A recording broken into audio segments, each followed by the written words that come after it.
Hi students, welcome to our next session. അടുത്ത സെഷനിലേക്ക് പോകുന്നതിന് മുമ്പ് ലാസ്റ്റ് ക്ലാസ്സിൽ നാം കണ്ട ആക്ടിവിറ്റി ഒന്ന് നോക്കാം. നിങ്ങളെല്ലാവരും ആക്ടിവിറ്റി ചെയ്ത് കാണും എന്ന് കരുതുന്നു. ശരിയല്ലേ? ഓക്കെ, നോക്കാം. നമുക്ക് നാം ഒരു സിമ്പിൾ പ്രോഗ്രാമിലെ 5 ലൈൻ ഓഫ് സ്റ്റേറ്റ്മെൻറ്റുകൾ, അവ ഓരോന്നും ഏത് പ്രോഗ്രാമിംഗ് പാരാഡൈം അനുസരിച്ചുള്ളവയാണ് എന്ന് ഐഡൻറ്റിഫൈ ചെയ്യാനാണ് തന്നിരുന്നത്. First statement using namespace STD എന്നായിരുന്നു. ഇത് നാം ഫസ്റ്റ് ഇയർ കമ്പ്യൂട്ടർ സയൻസ് ക്ലാസ്സിൽ പഠിച്ചതാണ്. As we know, namespaces are used to organize program code into logical groups to avoid the name clash that occur, especially when our program includes multiple libraries. അതായത് നമ്മുടെ programme കോഡിൽ കൂടുതൽ library ഫയലുകൾ hash include ഉപയോഗിച്ച് നാം ഉൾപ്പെടുത്തുമ്പോഴും മറ്റും പ്രോഗ്രാമിൽ ഒരേ നെയിമിലുള്ള ഫംഗ്ഷനുകൾ, വേരിയബിളുകൾ, ഡാറ്റ ടൈപ്പുകൾ തുടങ്ങിയവ ഇൻക്ലൂഡ് ചെയ്യപ്പെടാനുള്ള സാധ്യത വളരെ കൂടുതലാണ്. To avoid such a situation, it is better to group logically related functions, data types, variables, etc. into named units or modules called namespace. അതിനാൽ നെയിംസ്പേസ് എന്ന കോൺസെപ്റ്റ് ഒരു മോഡുലാർ പ്രോഗ്രാമിംഗ് കോൺസെപ്റ്റാണ്. രണ്ടാമത്തെ സ്റ്റേറ്റ്മെൻറ്റ് സീൻ സ്റ്റേറ്റ്മെൻ്റ് ആണ്. അത് ഒരു sequential execution follow ചെയ്യുന്ന statement ആണ്. തീർച്ചയായും ആ ഒരു കോൺസെപ്റ്റ് നമുക്ക് സ്റ്റാർട്ട് ചെയ്യുന്നത് അൺസ്ട്രക്ചേർഡ് പ്രോഗ്രാമിങ്ങിൽ നിന്ന് തന്നെയാണ്. നെക്സ്റ്റ് സ്റ്റേറ്റ്മെൻറ്റ് ഒരു ഫംഗ്ഷൻ കോളാണ്. ഫംഗ്ഷനുകൾ ടാസ്കുകൾ സബ് ടാസ്കുകളായി ഡിവൈഡ് ചെയ്ത് ഡെവലപ്പ് ചെയ്യുന്ന ഒരു ആശയമാണ് ഇംപ്ലിമെൻ്റ് ചെയ്തിരിക്കുന്നത്. അതിനാൽ അതൊരു പ്രൊസീജിയറൽ പ്രോഗ്രാമിംഗ് പാരാഡൈമാണ് ഫോളോ ചെയ്തിട്ടുള്ളത്. അടുത്ത സ്റ്റേറ്റ്മെൻറ്റ് ഒരു ഗോ ടു സ്റ്റേറ്റ്മെൻ്റ് ആണ്. ഗോ ടു സ്റ്റേറ്റ്മെൻറ്റ് സ്റ്റാർട്ട് ചെയ്യുന്നത് അൺസ്ട്രക്ചേർഡ് പ്രോഗ്രാമിംഗ് പാരാഡൈമിൽ നിന്നിട്ടാണ്. അതുപോലെ ഫിഫ്ത്ത് വൺ ഒരു ഫോർ ലൂപ്പാണ്. അതൊരു ഇറ്ററേറ്റീവ് സ്ട്രക്ചറാണ്. തീർച്ചയായും അതൊരു സ്ട്രക്ചേർഡ് പ്രോഗ്രാമിംഗ് സ്റ്റൈലാണ്. അപ്പോൾ ഇങ്ങനെ 5 സ്റ്റേറ്റ്മെൻറ്റുകൾ, അവ ഏത് പാരാഡൈം ഫോളോ ചെയ്യുന്നുവെന്ന് നാം ഐഡൻറ്റിഫൈ ചെയ്ത് കഴിഞ്ഞു. ഇനി നമുക്ക് അടുത്ത സെഷനിലേക്ക് പോകാം. നമുക്ക് അടുത്തതായി പ്രൊസീജിയർ പ്രോഗ്രാമിംഗ് പാരാഡൈം ഡീറ്റെയിൽ ആയി നോക്കാം. തീർച്ചയായും ഇത്തരം പാരാഡൈം അതിന് അതിൻ്റേതായ കുറേ ഫീച്ചേഴ്സ് ഉണ്ട്. അവ ഏതൊക്കെയെന്ന് നോക്കാം.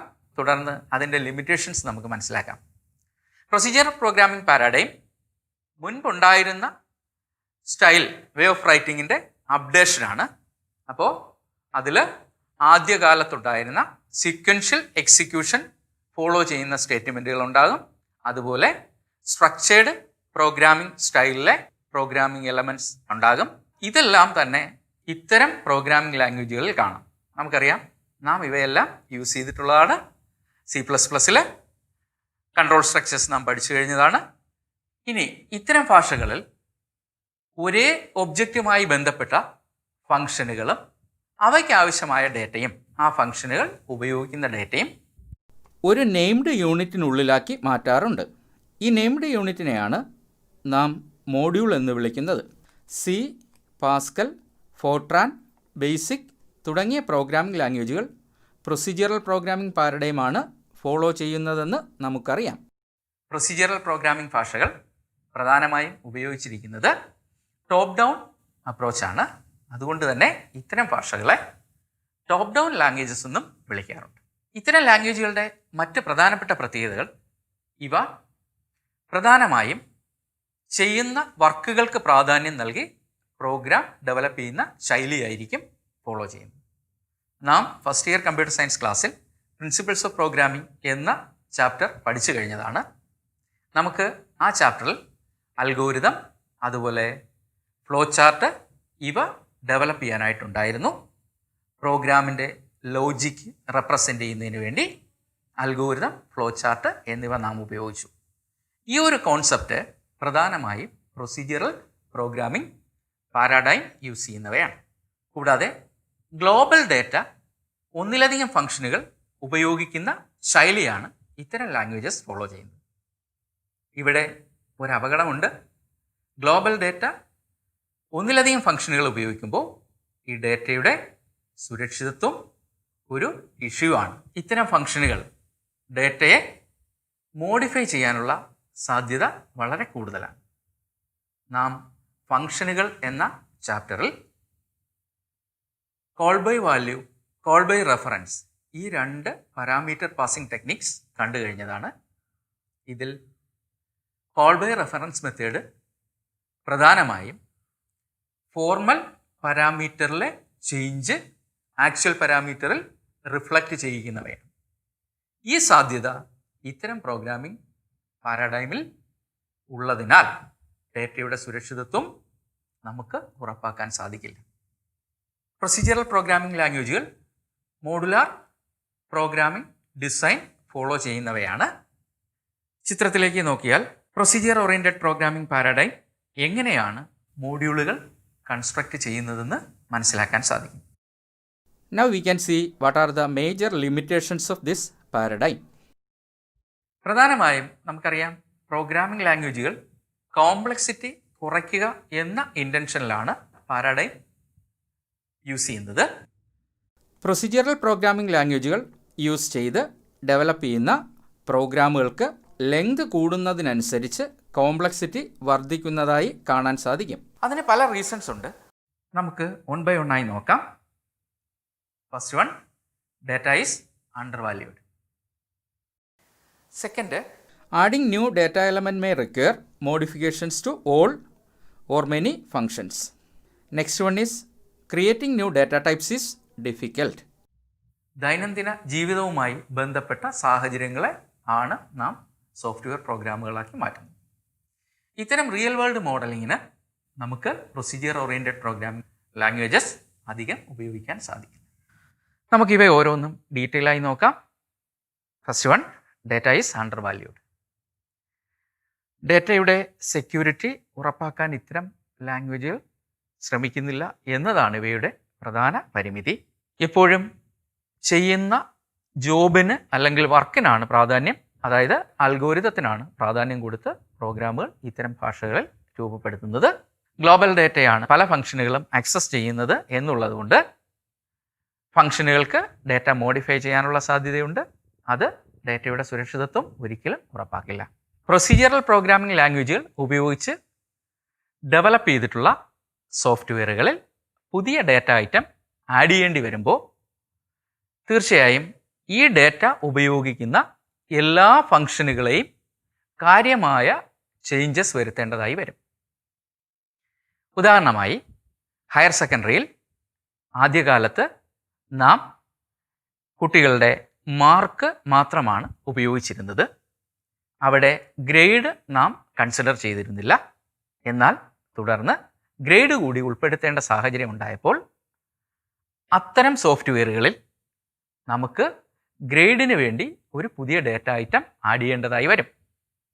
അങ്ങനെ വന്നാൽ ഈ ഗ്രേഡ് ഉപയോഗിക്കുന്ന എല്ലാ ഫംഗ്ഷനുകളും തീർച്ചയായും പ്രോഗ്രാം കോഡിൽ മോഡിഫൈ ചെയ്യേണ്ടതായി വരും. ഇത് പ്രോഗ്രാമിങ്ങിൻ്റെ കോംപ്ലക്സിറ്റി കൂട്ടുകയാണ് ചെയ്യുന്നത്. അടുത്ത പോയിന്റിലേക്ക് നോക്കാം. Creating new data types is difficult. That is, ഇത്തരം ലാംഗ്വേജുകളിൽ പ്രോഗ്രാമർക്ക് ആവശ്യമായ ഡാറ്റ ടൈപ്പുകൾ ഡിഫൈൻ ചെയ്ത് ഉപയോഗിക്കുവാനുള്ള ഫെസിലിറ്റി പരിമിതമാണ്. For example, structures and pointers എന്ന ചാപ്റ്ററിൽ സ്ട്രക്ചർ എന്ന യൂസർ ഡിഫൈൻഡ് ഡാറ്റ ടൈപ്പ് നാം പഠിച്ചു കഴിഞ്ഞതാണ്. ഈ ഡാറ്റ ടൈപ്പ്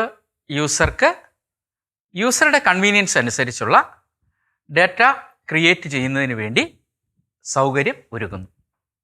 ഇത്തരം ഒരു സൗകര്യം പ്രൊസീജിയറൽ പ്രോഗ്രാമിംഗ് ലാംഗ്വേജുകളിൽ പരിമിതമായിരിക്കും.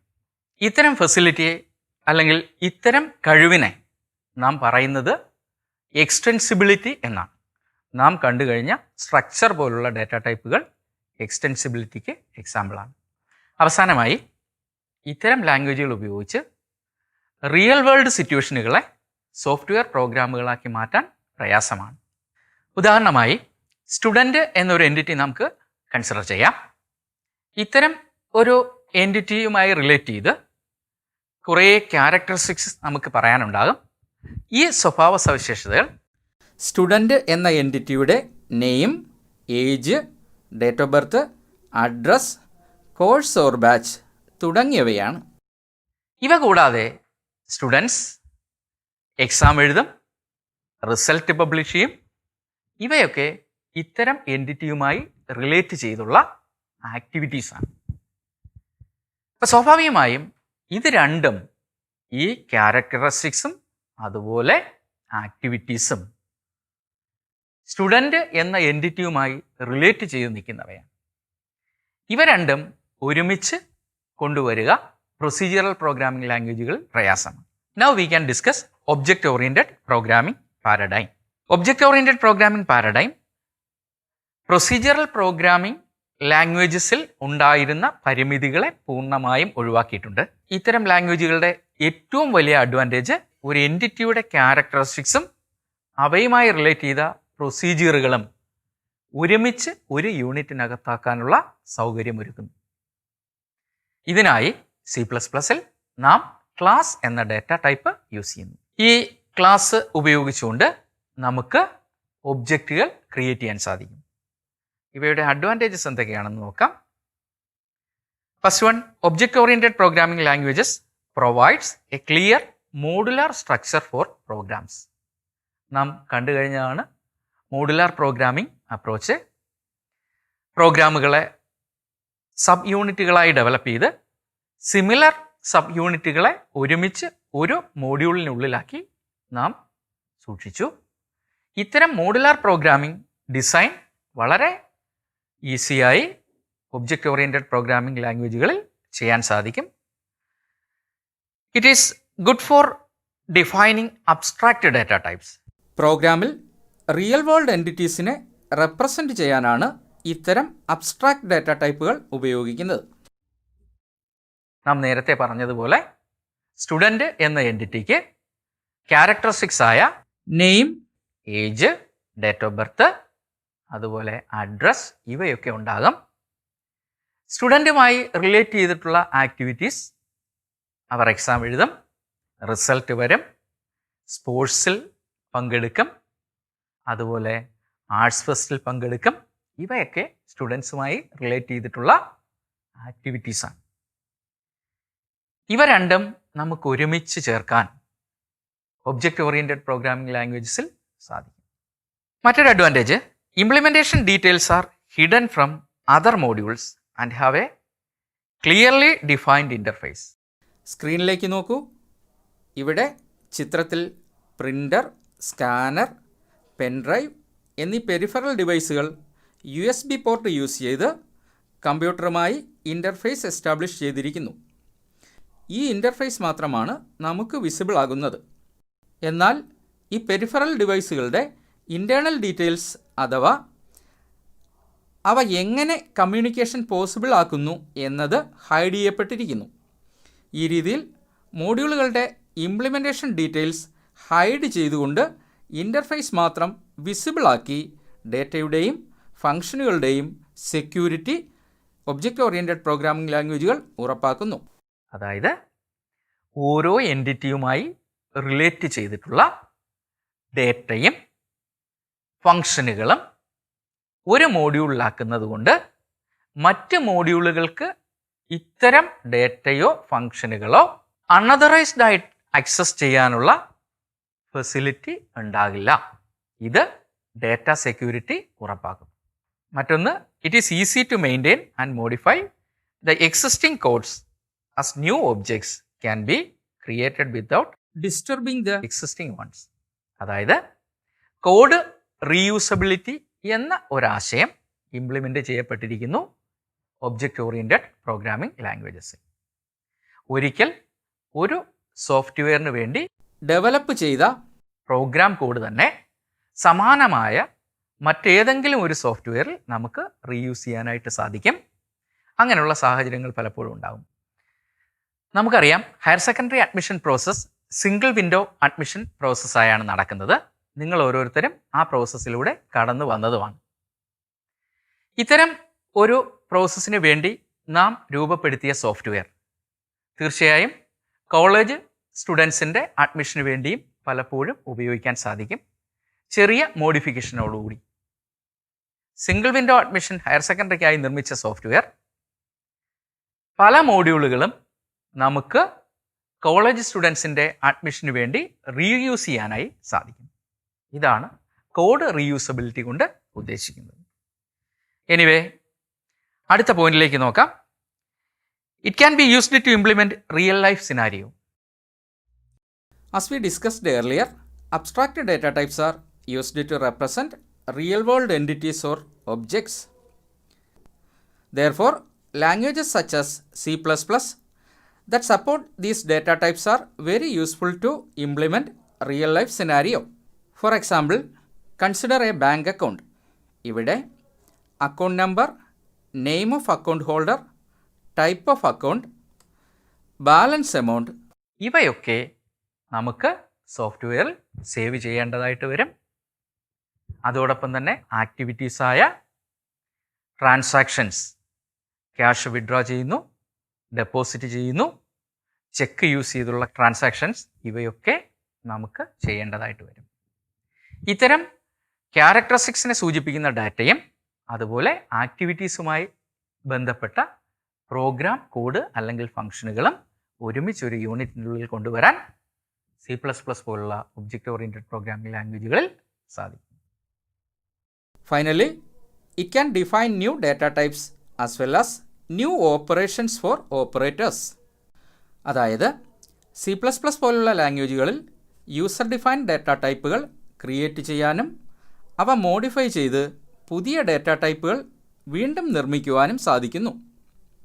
കൂടാതെ C++ൽ നാം പഠിച്ചു കഴിഞ്ഞ ഓപ്പറേറ്ററുകളായ പ്ലസ് സൈൻ, മൈനസ് സൈൻ തുടങ്ങിയവയെ റീഡിഫൈൻ ചെയ്ത് യൂസർ ഡിഫൈൻഡ് ഡാറ്റ ടൈപ്പുകളിൽ അപ്ലൈ ചെയ്യാനും സാധിക്കും. ഇത് നമുക്ക് അടുത്ത സെഷനിൽ ഡിസ്കസ് ചെയ്യാം. നമുക്ക് ഇന്ന് നാം ചർച്ച ചെയ്ത ടോപ്പിക് ഒന്നുകൂടി ഓർത്തു നോക്കാം. ആദ്യം നാം കണ്ടത് പ്രൊസീജിയർ ഓറിയൻറ്റഡ് പ്രോഗ്രാമിംഗ് ലാംഗ്വേജസിൻ്റെ ഫീച്ചേഴ്സാണ്. Procedure oriented programming languages control structures use ചെയ്യുന്നുണ്ട്, സീക്വൻഷ്യൽ സ്ട്രക്ചേഴ്സ് യൂസ് ചെയ്യുന്നുണ്ട്, അതുപോലെ തന്നെ മോഡുലാർ പ്രോഗ്രാമിംഗ് ഡിസൈൻ യൂസ് ചെയ്യുന്നുണ്ട്. പ്രോഗ്രാം സബ് ഡിവൈഡ് ചെയ്ത് ഡെവലപ്പ് ചെയ്യുന്നതിനുള്ള ഒരു സൗകര്യവും പ്രദാനം ചെയ്യും. തുടർന്ന് നാം കണ്ടത് പ്രൊസീജിയർ ഓറിയൻറ്റഡ് പ്രോഗ്രാമിംഗ് ലാംഗ്വേജസിൻ്റെ പരിമിതികളാണ്. അവയിൽ പ്രധാനമായും ഡാറ്റ സെക്യൂരിറ്റി ഇത്തരം ലാംഗ്വേജുകൾ പ്രദാനം ചെയ്യുന്നില്ല എന്നുള്ളതാണ്. അതുപോലെ എക്സ്റ്റെൻസിബിലിറ്റി ഇത്തരം പ്രോഗ്രാമിംഗ് ലാംഗ്വേജുകൾക്ക് ഇല്ല എന്നുള്ളതാണ്. മറ്റൊന്ന്, പുതിയ ഡാറ്റ ഐറ്റംസ് ആഡ് ചെയ്യുമ്പോൾ ഹോൾ പ്രോഗ്രാം പലപ്പോഴും മോഡിഫൈ ചെയ്യേണ്ടതായി വരുന്നു എന്നതാണ്. റിയൽ വേൾഡ് മോഡലിങ്ങിന് ഇത്തരം ലാംഗ്വേജുകൾ അനുയോജ്യമല്ല എന്നതും നാം കണ്ടു. തുടർന്ന് നാം ഈ ചാപ്റ്ററിൽ ഡിസ്കസ് ചെയ്തത് ഒബ്ജക്റ്റ് ഓറിയൻറ്റഡ് പ്രോഗ്രാമിംഗ് ലാംഗ്വേജുകളെ കുറിച്ചാണ്. ഇവിടെ പ്രധാനമായും ഡാറ്റയുമായി ബന്ധപ്പെട്ട ഫംഗ്ഷനുകളും ഒരുമിച്ച് ഒരു യൂണിറ്റിനകത്ത് കൊണ്ടുവരാൻ സാധിക്കുന്നു. അതിനായി നാം ഉപയോഗിച്ച ഡാറ്റ ടൈപ്പുകളാണ് അബ്സ്ട്രാക്ട് ഡാറ്റ ടൈപ്സ്. ഇവ ഡേറ്റയും ഡേറ്റ യൂസ് ചെയ്യുന്ന ഫംഗ്ഷനുകളും ഒരു നെയിംഡ് യൂണിറ്റിനുള്ളിൽ ഉൾക്കൊള്ളിക്കാൻ സഹായിക്കുന്നു. അതിനാൽ റിയൽ വേൾഡ് എൻറ്റിറ്റീസിനെ പ്രോഗ്രാമിൽ റെപ്രസെൻറ്റ് ചെയ്ത് ഉപയോഗിക്കാൻ അബ്സ്ട്രാക്ട് ഡാറ്റ ടൈപ്പുകൾ പ്രോഗ്രാമർക്ക് സൗകര്യമൊരുക്കുന്നു. തുടർന്ന് ഒബ്ജക്റ്റ് ഓറിയൻറ്റഡ് പ്രോഗ്രാമിംഗ് ലാംഗ്വേജസിൻ്റെ അഡ്വാൻറ്റേജസ് ആണ് നാം കണ്ടത്. അതിൽ ഒബ്ജക്റ്റ് ഓറിയൻറ്റഡ് പ്രോഗ്രാമിംഗ് ലാംഗ്വേജുകൾ മോഡുലാർ പ്രോഗ്രാമിംഗ് അപ്രോച്ച് ഫോളോ ചെയ്യുന്നവയാണ്.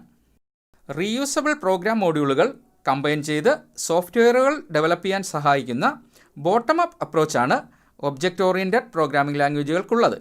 അതുപോലെ അബ്സ്ട്രാക്റ്റ് ഡാറ്റ ടൈപ്പ് ക്രിയേറ്റ് ചെയ്യാൻ സഹായിക്കുന്നു.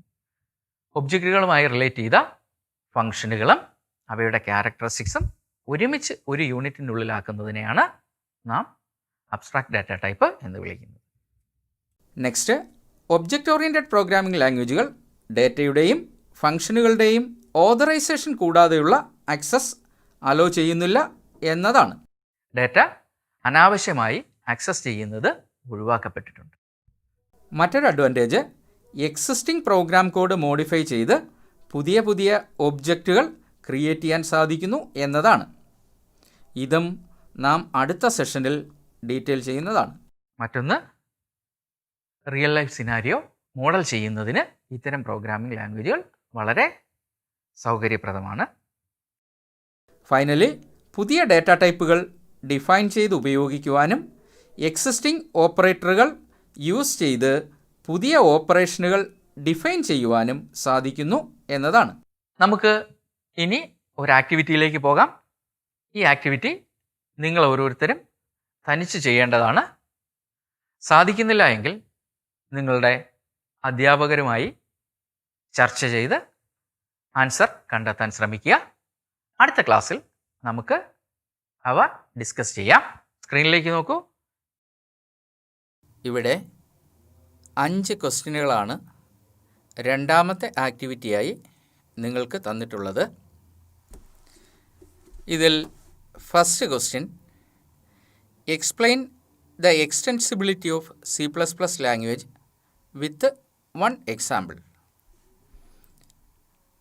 അതുപോലെ second question, the complexity of procedural programming languages increases with program size. Justify. Third question, differentiate functions and modules.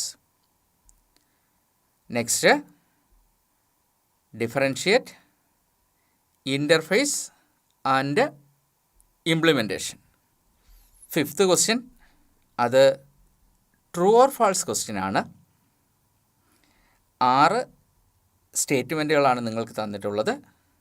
അവ ഓരോന്നും ട്രൂ ആണോ false ആണോ എന്ന് നിങ്ങൾ നോട്ട് ചെയ്യണം. First one, structure data type is an abstract type. Second one, abstract data type is used two model real world entities. Third one, it is possible to redefine existing operators in object-oriented programming languages. Next, object-oriented programming languages are top-down languages. Next one, objects are created by clubbing data and associated functions. Final statement is, C language is more functional than C++. ഈ 5 ക്വസ്റ്റ്യനുകളും നിങ്ങൾ സ്വയം answer കണ്ടെത്തി next ക്ലാസ്സിൽ കൊണ്ടുവരണം. തീർച്ചയായും വീണ്ടും കാണാം. Thank you.